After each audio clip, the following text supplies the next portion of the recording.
J'appris bien vite à mieux connaître cette fleur. Il y avait toujours eu, sur la planète du Petit Prince, des fleurs très simples, ornées d'un seul rang de pétales, et qui ne tenaient point de place, et qui ne dérangeaient personne. Elles apparaissaient un matin dans l'herbe, et puis elles s'éteignaient le soir. Mais celle-là avait germé un jour, d'une graine apportée d'on ne sait où. Et le Petit Prince avait surveillé de très près cette brindille, qui ne ressemblait pas aux autres brindilles. Ça pouvait être un nouveau genre de baobab. Mais l'arbuste cessa vite de croître et commença de préparer une fleur. Le Petit Prince, qui assistait à l'installation d'un bouton énorme, sentait bien qu'il en sortirait une apparition miraculeuse. Mais la fleur n'en finissait pas de se préparer à être belle, à l'abri de sa chambre verte. Elle choisissait avec soin ses couleurs. Elle s'habillait lentement. Elle ajustait un à un ses pétales.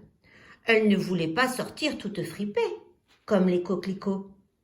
Elle ne voulait apparaître que dans le plein rayonnement de sa beauté.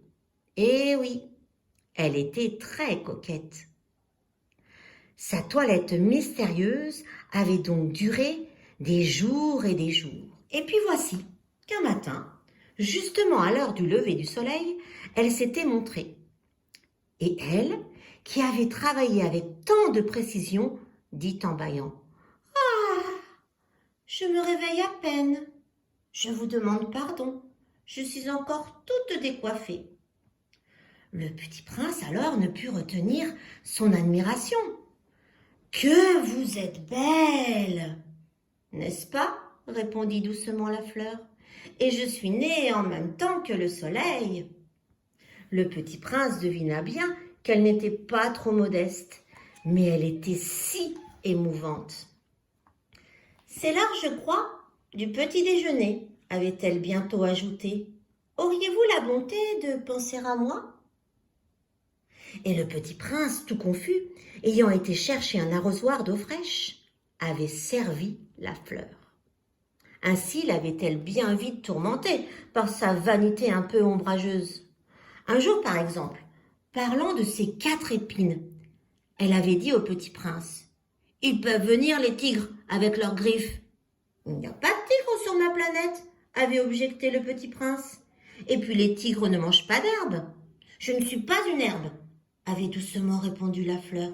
« Pardonnez-moi, je ne crains rien des tigres, mais j'ai horreur des courants d'air. »« Vous n'auriez pas un paravent ?»« Horreur des courants d'air ? Ce n'est pas de chance pour une plante, » avait remarqué le Petit Prince. « Cette fleur est bien compliquée. Le soir, vous me mettrez sous globe. Il fait très froid chez vous. C'est mal installé. Là d'où je viens... » Mais elle s'était interrompue. Elle était venue sous forme de graine. Elle n'avait rien pu connaître des autres mondes. Humiliée de s'être laissée surprendre à préparer un mensonge aussi naïf, elle avait toussé 2 ou 3 fois pour mettre le Petit Prince dans son tort. « Ce paravent, j'allais le chercher, mais vous me parliez. » Alors elle avait forcé sa toux pour lui infliger quand même des remords. Ainsi, le Petit Prince, malgré la bonne volonté de son amour, avait vite douté d'elle. Il avait pris au sérieux des mots sans importance et était devenu très malheureux. « J'aurais dû ne pas l'écouter, » me confia-t-il un jour. « Il ne faut jamais écouter les fleurs. Il faut les regarder et les respirer. La mienne embaumait ma planète, mais je ne savais pas m'en réjouir. Cette histoire de griffes qui m'avait tellement agacée eût dû m'attendrir. » Il me confia encore. Je n'ai alors rien su comprendre. J'aurais dû la juger sur les actes et non sur les mots. Elle m'embaumait et m'éclairait. Je n'aurais jamais dû m'enfuir.